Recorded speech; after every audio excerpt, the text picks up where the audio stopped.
Hi, my name is Noshad, somebody else named me Shalom, and this is Spurs VO podcast. Sorry, it's been a while since my last Spurs VO podcast. Been away to Bangladesh, and so kind of very lucky that it coincided with the international break. I wasn't able to really watch that many games. I watched the Newcastle game, and so as a result, my folks in Bangladesh know what the FSC word mean, and they delighted in repeating that considerably. And that was a bit of a disappointing game. But no, I don't suppose I missed the Sheriff game, but in my defence, that was like a 8 o'clock at night, which is like midnight Bangladesh time. And kudos to any of the international fans that are watching it in like Hong Kong, Japan, China. I just haven't got your stamina to watch it that late.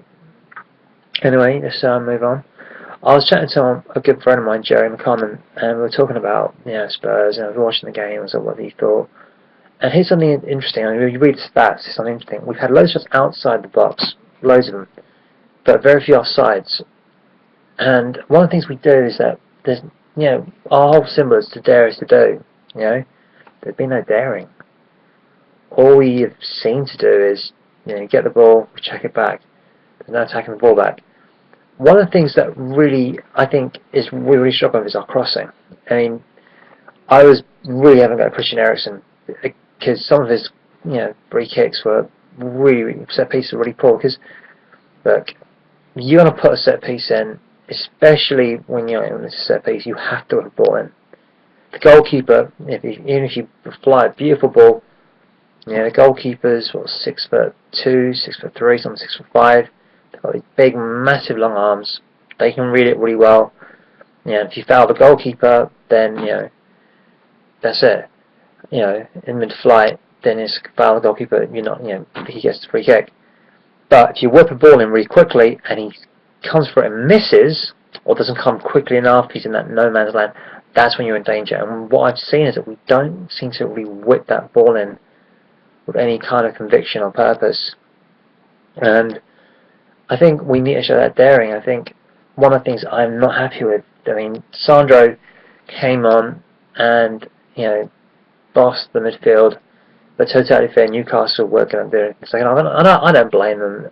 I would have shot before I would have parked the bus, I would have parked, I don't know, 10 double-deckers or something, it was, and, do I want to blame Brad Friedel? No. I mean, it's something that I'm sure, I think I think it's Super Spurs, and actually, I wouldn't say it's his fault, but the thing is, with Lloris being a sweeper keeper, if you play that high line, you need someone that's willing to come off his line, and if Brad sticks rigidly to that, it's very hard for the goalkeeper. Obviously, you risk fouling the better player, but you're big and you can actually, you can kick it, or you've got that big shield to try and kick it past. It's very, very difficult. It can happen. He can think it round, but if the goalkeeper's, if he's bearing down, he's got all the shot on goal, he's got the line up, so it's a lot easier.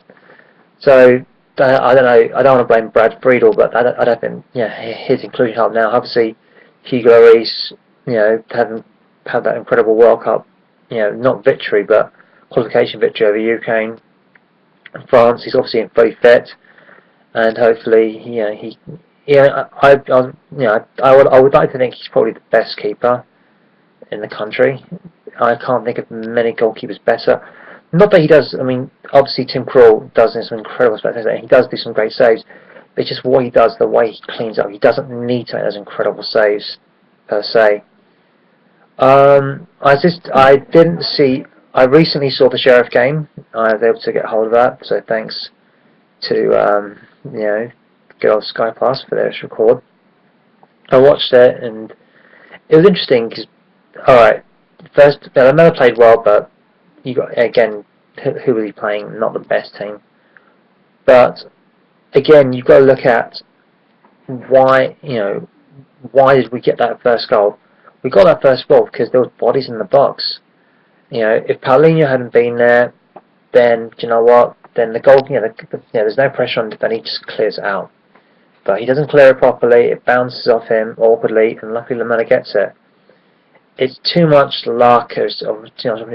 Soldado, the whole game, really good opportunity, and that was just purely down to luck there.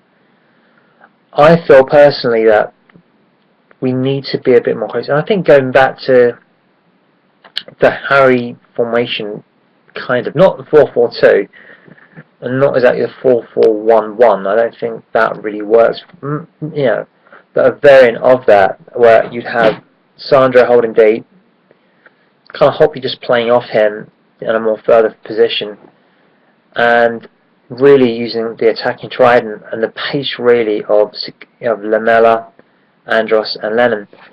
We all know that Lennon likes to drift in when he's sometimes you want to attack his man also to drift in. And that's if you have Lamela in the middle, he can go to the right. And if he decides, you know what, I'm not going to take it, that's when Lamela can get the ball. And I think we need to be creative in our play. Zabaleta is an excellent right back. I cannot think of many better right backs in the country. I mean, Rafael's good. Sanya's a very good right back. But I think for me, Zabaleta has probably established himself as a very, very good right back. And the key to stopping, one of the many keys to stopping Man City is to stop their fullbacks coming forward. For me personally, it'll be interesting to see how Fernandinho plays.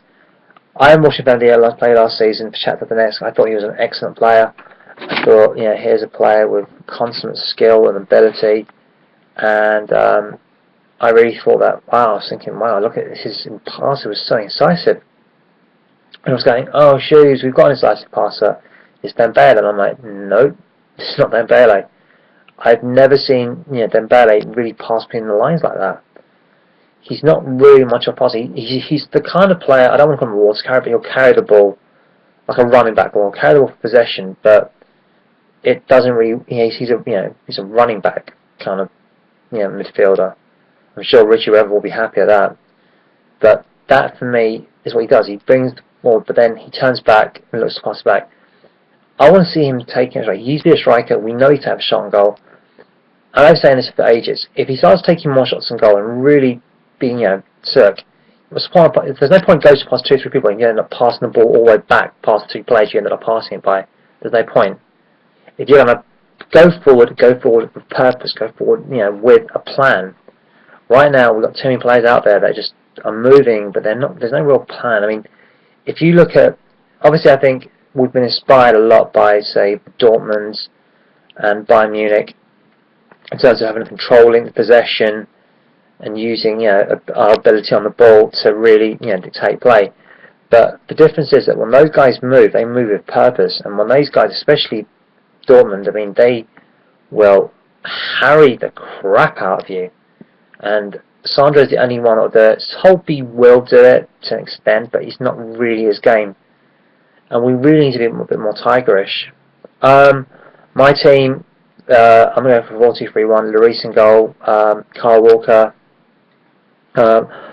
I don't want to drop Michael Dawson, partly because it's his birthday. I think Michael Dawson adds a real quality to our team. He's a real leader, and I think he does have quality. But I think with Sergio Aguero being in the form that he is, and you basically shot Negredo, if we're playing like a really big lump of a player, then I'd definitely say power player. Then I'll say have Michael Dawson in there. He will put everything on the line, head, heart, and nuts on the line.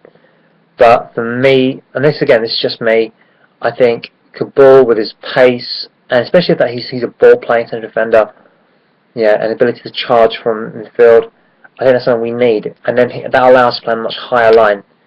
We've seen Cherichesh. I was a bit worried when we signed him, purely because, not that I didn't dispute his ability, but for me, it kind of reeked of early days Rio. When Rio Ferdinand played at West Ham, he played that kind of fancy Dan, very, very, and sometimes he loses the ball, when he played it, and then when he went to Leeds, David O'Leary, very good defender himself, really sorted it out. He said, no, this is how you're going to be doing it. You defend first, you can play with the ball, that's, that's one of the reasons we signed you, but you got to defend first. Hopefully, lad playing in the Champions League, he's got a really good idea, and we always seen he can really defend. So I'd actually have Vlad and Cab and the centre half. And Vertonghen at left back. For me, Vertonghen, he doesn't like playing left back. I can understand that. He prefers to be centre half. One of the reasons I think we signed Vertonghen ahead of Arsenal is that we offered him centre half position, and whereas I think Wenger Swan was a left back. But for me, if you play for your country, you don't need any qualms about it, then you should have no problem playing it for your club, especially the ones that pay your wages. I think Super Jan is awesome. We saw that this guy fears no man, or ghoul or ghost. Who's he literally is. During that Ghostbusters, I'm not afraid of a ghost. He truly is that guy. But no, I'd have him there. He just and I'd have Andros on the left, Lamela in the middle, Lennon on the right, and I should have them interchanged. So basically, I like Sigurdsson. I think he's an intelligent player. He's got skill. I mean, that goal against Hull, really breathtaking. But I know he scored the penalty, but and when he's on the right hand side, he does a lot better. He can put a good cross in. But for me, and this is just again for me, he lacks that, what I call that Sheringham yard of, that Sheringham yard of pace in his head, to be able to make that intelligent movement. So like, oh, he's moving here, I need to move here now. And so for me, I'm sure he'll pick Siggy anyway. But I'd play Andros on the left. Really playing Christian Zabaleta. I'm not saying, obviously we know that Andros is very good on the left hand side, and who knows, they will drift in, and he'll, I think for me, Andros cutting into his left foot when attacking in the middle. If say Lamela goes to the left, Andros comes to the middle, Andros will run at the players and then decides to cut on into his left foot, then I think there's potential there. But for me, where he's taking those shots from, I remember watching Ronald Koeman take free kicks, and he practiced this for years, and he could hit a free kick into one left hand corner or the opposite hand. He could hit it into either corner. Right now, all those shots are going straight down the middle. So he's not. So not only is Andros not really placing it well, he's not putting enough whip in it.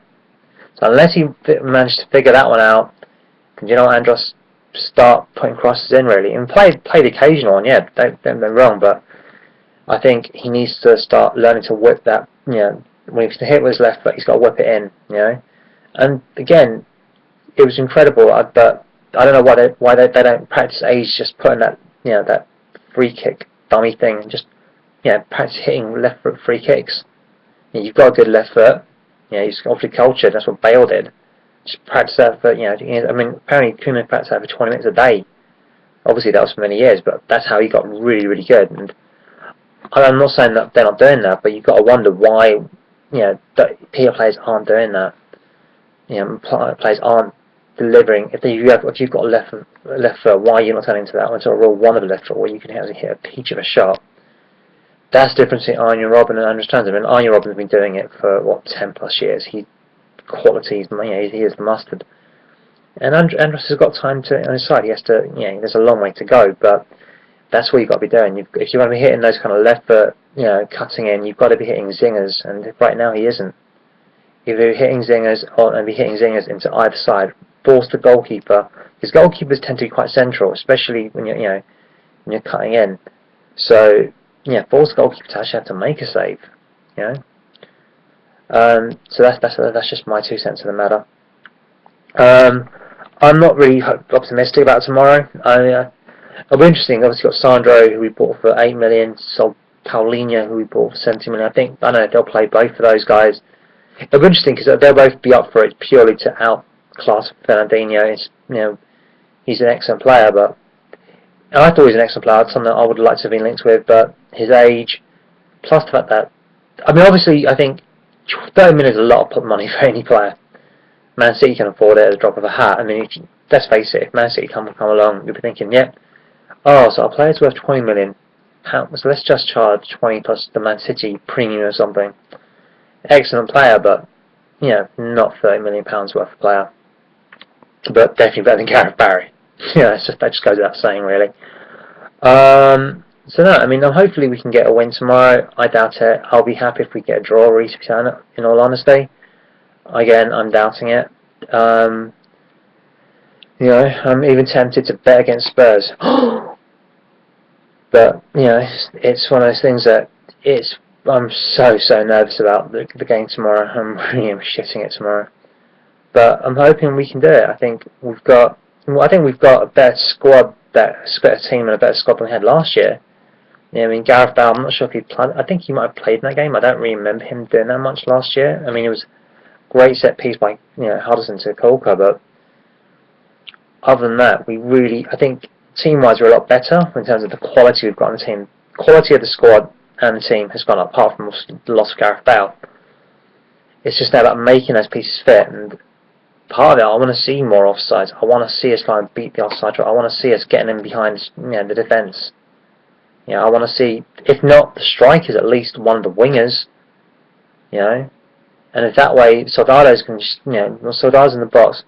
He'll be bearing down. Lennon's got the beating of his man. He's got to whip that ball in and just let Soldado, make his movement. Just let the player put the ball in the space. Soldado will find it. He's got the movement and the ability to do that. Let's play to his strengths. Anyway, hope you enjoyed this YouTubes. I'm sorry it's been so long since my last YouTubes.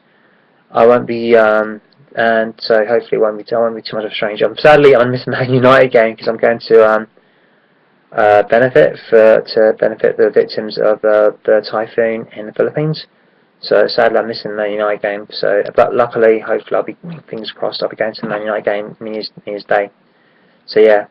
Anyway, it's always great to speak to you, and again, always hit me up. And like I said, come on, you Spurs.